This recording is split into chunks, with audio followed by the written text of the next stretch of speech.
Senhor presidente, deputado Felipe Soares, senhores deputados ainda presentes,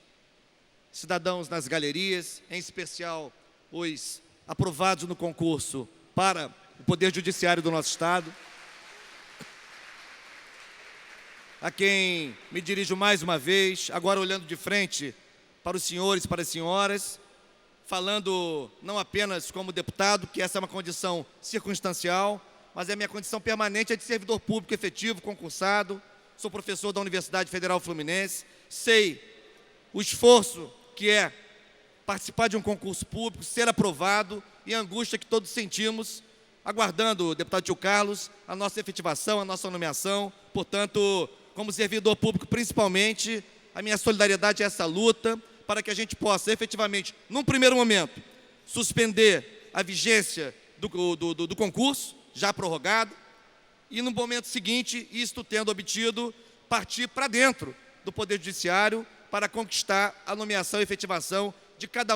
uma dos aprovados por mérito neste concurso. Queria também, senhor presidente, fazer menção aqui, muito rapidamente, como professor a gente não perde o vício, ontem foi lançada uma bela obra sobre o Rio de Janeiro, um livro intitulado O Rio que Queremos, Propostas para uma Cidade Inclusiva, organizado pelo Teófilo Rodrigues, com a contribuição de vários pesquisadores de diferentes áreas do conhecimento, que se debruçaram sobre o Rio de Janeiro, sobre um conjunto de variadas políticas públicas na cidade do Rio de Janeiro, entre eles, por exemplo, o Mauro Osório, que nós conhecemos muito bem. Então, uma saudação ao Teófilo Rodrigues e todos os autores e autoras desta obra publicada pelo instigante Núcleo Piratininga de Comunicação, O Rio que Queremos. Bom, senhor presidente, eu queria, na verdade, hoje, vontade de abordar dois assuntos, o tempo não vai me permitir. Mas eu queria, prefeito eleito e deputado Dr. Sadi Noel, queria fazer menção ao que aconteceu hoje de manhã, mas não serei capaz de fazer o resumo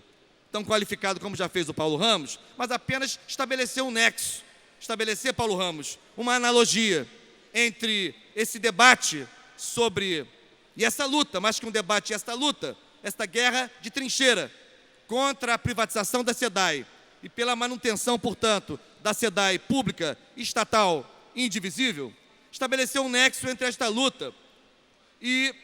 a discussão no Congresso Nacional, na Câmara dos Deputados, do projeto de lei 4567 de 2016, que é o projeto que desmonta o regime de partilha e entrega a principal reserva de riqueza no mundo, que são as jazidas de petróleo na camada do pré-sal, que hoje é o maior patrimônio do povo brasileiro, entrega essas jazidas para o controle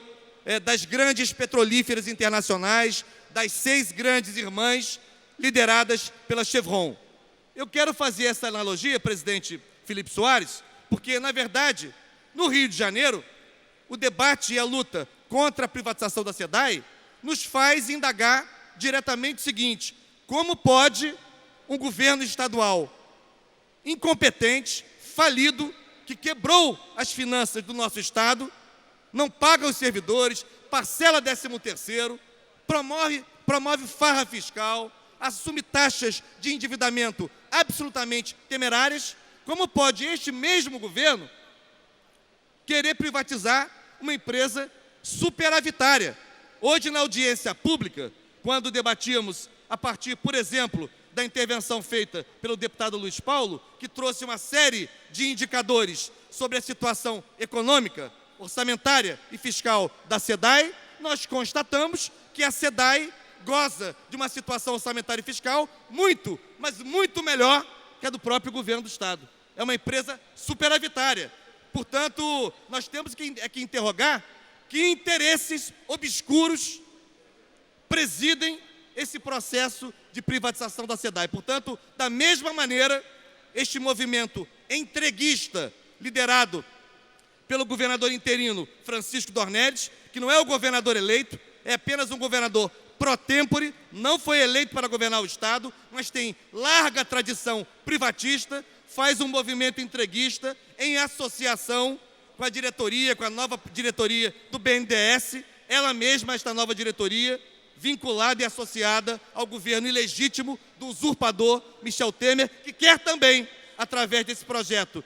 que está sendo votado na Câmara dos Deputados, desmontar o regime de partilha, que é o que permite que o Estado brasileiro tenha um controle mínimo, não um controle total, um controle mínimo da gestão dos recursos do petróleo oriundos da camada do pré-sal. E mais do que isso, é bom lembrar que em 2013 entrou em vigor uma lei federal muito importante que vincula recursos dos royalties, das participações especiais e do Fundo Social do Petróleo, vincula recursos à educação e à saúde. No caso da educação em especial, se a gente avançar, se o Brasil avançar nesse movimento entreguista e colocar à disposição das multinacionais, das petrolíferas internacionais, o controle das nossas reservas de petróleo no pré-sal, nós estaremos colocando sob sério risco o cumprimento das 20 metas do Plano Nacional de Educação, inclusive a meta 20, que diz que nós destinaremos até o final da vigência do plano, ou seja, até 2024, nós destinaremos 10% do PIB para a educação. Ora, como seremos capazes de destinar 10% do PIB à educação? Hoje destinamos algo em torno de 5,6%, se nós contamos com o lastro dos recursos oriundos das receitas vinculadas ao petróleo na camada do pré-sal. Portanto, eu quero aqui fazer esta associação. O movimento entreguista que tenta entregar à iniciativa privada a última joia da coroa do Estado do Rio de Janeiro, coroa, diga-se de passagem, já completamente depredada, está na mesma lógica, está na mesma vibe, como diz a juventude hoje, que o movimento entreguista, coordenado pelo usurpador Michel Temer e pelo BNDES, para entregar as nossas reservas de pré-sal. Portanto, não são movimentos dissociados, são movimentos que se inscrevem na mesma lógica privatizante, entreguista, que desmonta o patrimônio público, desmonta o Estado brasileiro.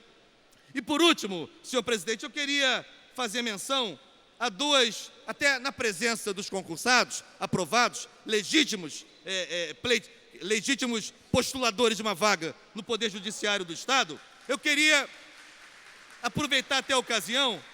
para manifestar a minha inquietude, a minha discordância e a minha profunda participação, e aí concluo, com duas decisões recentes, uma oriunda do Ministério Público Federal e outra oriunda do Poder Judiciário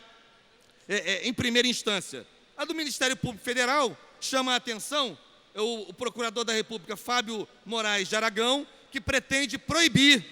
que os movimentos sociais do Colégio Pedro II se manifestem contra o golpe de Estado no Brasil. O Sindicato dos Servidores do Colégio Pedro II se colocou como sindicato, como movimento social contra o golpe de Estado e se associou a esta luta capitaneada pelo slogan Fora Temer, que não é uma luta partidária, é uma luta de diferentes movimentos da sociedade brasileira, partidários ou não, sindicais ou não, e agora o Procurador-Geral da República pretende impedir que o sindicato dos servidores do Pedro II se manifeste, coloque faixas, ou seja, use o direito de liberdade de expressão que costuma existir quando vivemos sob um Estado democrático de direito. Na mesma perspectiva, uma juíza, e aí concluo, um juiz chamado Jordano Rezende Costa, da 4ª Vara Civil de Brasília, decidiu condenar a jornalista Mônica Iose a pagar R$30 mil ao ministro do Supremo Tribunal Federal, ministro do PSDB do Supremo Tribunal Federal, Gilmar Mendes, porque ela disse que dele se podia esperar quase tudo em matéria de decisão. O que se pode esperar de Gilmar Mendes? Disse a jornalista. Por esta frase, ela foi condenada a pagar R$30 mil, que o ministro Gilmar Mendes se sentiu ofendido, porque a jornalista, fazendo o seu trabalho de jornalista e exercendo o direito